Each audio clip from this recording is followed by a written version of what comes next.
And well, welcome back to New York Sports WickerMedia. I'm Watts2K99. Thank you, as always, for taking the time to watch these videos.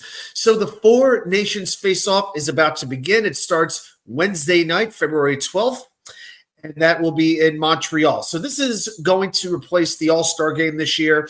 It's a Four Nations tournament, the USA, Canada, Finland, and Sweden.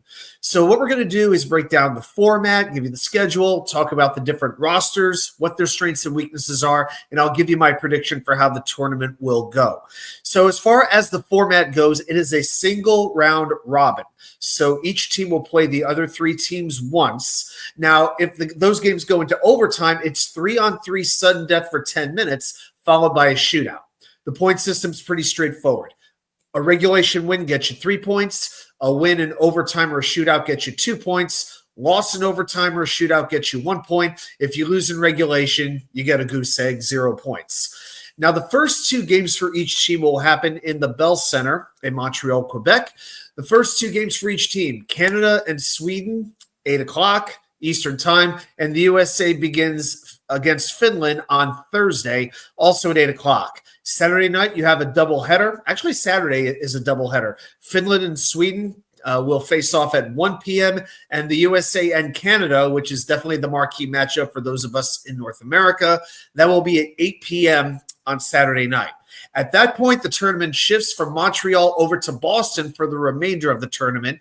So Boston will host game 3 for each team, and then the final. So then it'll be Canada versus Finland and the USA versus Sweden. Those games will be on Monday the 17th. And then the final between the two teams with the most points will be Thursday, February 20th, again at the TD Garden in Boston, Massachusetts. So I'm going to give you the two teams. First of all, I'm going to break these teams down. But first, I'm going to give you the two teams that I predict will fall short of that final game. Number one is Finland. Now, all four of these teams, they definitely have their strengths and weaknesses. Some teams' strengths are more pronounced. The thing with Finland, I think they have probably the least individual talent of any team in this tournament. But the thing with Finland is they play very well together. They always seem to find themselves in the mix in these international tournaments. They look like they're going to be very frustrating to play against. Now, by saying that, I don't mean that they have the top 6 defensemen. You know, they don't have the best defensive core 1 through 6, but their players and their system are very frustrating for opposing offenses. But with their defense, they did recently lose Miro Heiskanen from the Dallas Stars. That may be the most irreplaceable player they had. He could run the power play, anchor your penalty kill, goes up against the other team's best forwards. He is now out. So now Esa Lindell from Florida would be their top D-man. Then you had guys like Olli Mata, Nico Mikkola, good players, but not elite players. So it's really about the sum being greater than the individual parts. But at forward, you've got Sebastian Aho and Alexander Barkov. You get plenty of leadership and big-time two-way play with those two. And when I say Finland is going to be frustrating to play against, these are two amazing two-way centers. Teuvo Teravainen, I think, will play with Barkov. They complement each other very well. They played in tournaments together going back 16 years. You add in some forwards like a Rupi Hintz as third-line center. That's an excellent third-line center. And you have a few scorers in Mikko Rantanen, even though it hasn't gone very well since he's gone to Carolina. Patrick Laine, he could score as well. Of course, being a Ranger fan, I would expect Capo Kakko to have an excellent tournament. He's been very good since the Rangers traded him to Seattle because, of course. Another player to watch is Arturi Lehkonen. When Colorado won the Stanley Cup in 2022, he had 14 points in 20 games. One question I do have with Finland is Juuse Saros as their starting goalie. He has not had a very good season. The Nashville Predators as a whole have had a bad season. Saros, to me, is going to have to really raise his game against teams like Canada and the USA, who have a ton of scoring. That's my breakdown on Finland. Now let's move over to Sweden. Where is Henrik Lundqvist when you need him to play goal? And now Jacob Markstrom, the Devils goaltender, was going to be the starter for Sweden. He's injured, which means that their likely starter is Linus Ullmark, currently of the Ottawa Senators. But Ullmark just returned from a long injury absence. What I like about Sweden is their defense. The top of the D is excellent. Victor Hedman, Erik Karlsson, Matthias Ekholm, Gustav Forsling. I would pair Karlsson with a defensive-minded defenseman like Gustav Forsling, because Carlson's at his best when he can roam the ice, when he can carry the puck. Now, this is an older defense, granted, with Hedman and Carlson being in their mid-30s, Ekholm getting up there too. But in a short tournament that's only going to be 3 games, maybe 4, I don't think it's a huge deal. Now, looking at the forwards, they're a very deep team at forward, but not a top-heavy team. I look at some of the forwards. You have Victor Arvidsson, Jesper Bratt, Philip Forsberg, Elias Lindholm, William Nylander, Elias Peterson, Ricard Raquel, Lucas Raymond, who's becoming a star, by the way, in Detroit, 25 power play points, is third in the NHL. Mika Zibanejad. I mean, I look at the centers, and Mika, Lindholm, and Pettersson, they've struggled this season. Okay, the wingers are good, but I don't know if they're going to be as strong up the middle as some of these other teams. I see a good all-around team in Sweden, but I don't know if they're going to score the big goal when they need to. All right, and so then we get to the 2 teams from North America that I predict will make the final. Let's start with Canada. Now, for me, it's hard to consider them the favorite right now, and there's 2 reasons why. Number one, I don't like them in goal. I don't like their goalies, Jordan Binnington, Aiden Hill, and Sam Montembeault. Now, 2 of them, the first 2, Binnington and Hill, have won Stanley Cups, but they're not on the same level as some of the other teams. I think the USA has a clear advantage in goalie above any of these other teams in terms of their starter and their depth. With the defense, well, they only have Cale Makar, who's the best defenseman in the world and will likely play with his line mate in Colorado, in Devin Taves, the former New York Islander. But here comes reason number 2. I don't have a good feeling about Canada. Past that top defensive pair, it's really not as good. Josh Morrissey, Colton Parayko, you have an aging Drew Doughty.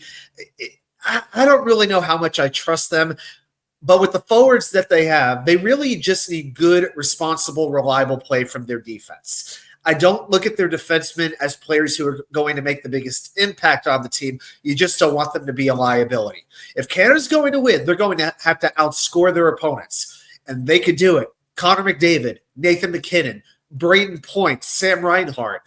The last 2, by the way, have both had 50-goal seasons. McDavid and McKinnon are maybe the 2 best centers in the world. Ed and Mitch Marner, Brad Marchand, Seth Jarvis. Oh, and somebody named Sidney Crosby. Now, he has this mysterious upper body injury. It has been very questionable if Crosby was going to suit up to play. As of Tuesday morning, he is going to be on the roster. We'll see if he is limited. And by the way, with Sidney Crosby in the lineup in tournament play for Canada, Canada is 25-0 in their last 25 games against the. So it is ridiculous. With Crosby, they win.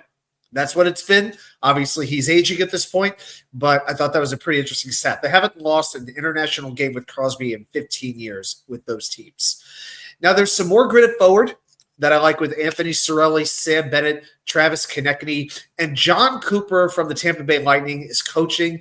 He's been as big of a horse's ass as he can be, as pompous as he can be. He trails only Scotty Bowman in career points percentage. So say what we want. He's an excellent coach, and he's won Stanley Cups. All right, and finally with the USA, well, a lot has changed since NHL players were in a tournament. I think about the 2016 World Cup, which was a total disaster, and they didn't have a lot of game breakers on that team, like Tage Thompson, Clayton Keller. Those 2 players couldn't even crack this roster.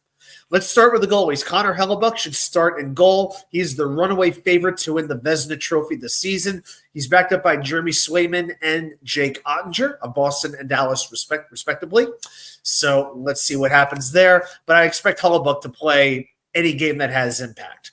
I love the balance of the U.S. Let's start with the defense. On the defensive side, with defensive defensemen, Jacob Slavin from the Hurricanes, excellent at blocking shots, shutting down opposing forwards. Noah Hannafin, Charlie McAvoy, very reliable. You also have your offensive defensemen with Adam Fox, Zach Werenski, Brock Faber. Now, they did lose Quinn Hughes, which is a huge blow to the power play, but they still have good enough depth with those 6. If one of them sits, then Jake Sanderson would come in. Up front, you have the likes of Austin Matthews, Jack Hughes, Jack Eichel, all elite-level forwards. Then you have the Tkachuk brothers, Matthew and Brady, who are going to give you plenty of size and scoring. 2 players you definitely want to have on your team. And then there's even more scoring depth past that. I look at a Kyle Connor, who nobody talks about because he plays in Winnipeg, but he has been a very steady goal scorer for several years now. I would like to see Eichel and Connor paired together by Coach Mike Sullivan. Eichel is a very good playmaking center, and Connor is that finisher. I hope that we see the two of them together. Past that, at forward, you have guys like JT Miller, Jake Gensel, Vinny Trocheck, Chris Kreider, proven playoff performers. And don't forget Matt Boldy from the Minnesota Wild as a sleeper. In the 2024 World Hockey Championships, he had 14 points in 8 games, and this year he has 45 points in 55 games. Boldy can be that sleeper forward that not a lot of people are talking about. I think this is going to be a fun offense, maybe not as physical and as grinding as, say, a Canada is. I think it's going to be really about outpacing the other teams. They're going to have a lot of speed, but even then, they have enough size to where they could pressure the net and win battles for the puck against the boards. I like that the U.S. could do that. I don't really see a more adaptable team in the tournament than the United States. They can play fast. They can play physical. They'll win a 1-0 game. They can win a 7-6 game, whatever you want. As far as my prediction goes, I think it's the USA and Canada in the finals in Boston, Massachusetts, and I got the USA winning with a late empty net goal, winning 5-3. I think the U.S. hasn't won a best-on-best type of tournament since the World Cup of Hockey back in 1996. I think after 29 years, it is time for that streak to end. So those are my thoughts on the tournament. I'm curious about yours. Will you be watching this? Is this something that you're even going to care about at all, or will you watch the finals if it's U.S. versus Canada? Curious if you're interested in it. Put it right down there in the comments. And, of course, a reminder, join me live Wednesday night at 6 p.m. for the Wednesday night live show. Everybody, thanks so much for watching. Have a great day. See you right back here with more content from you know where. The Wicker Chair.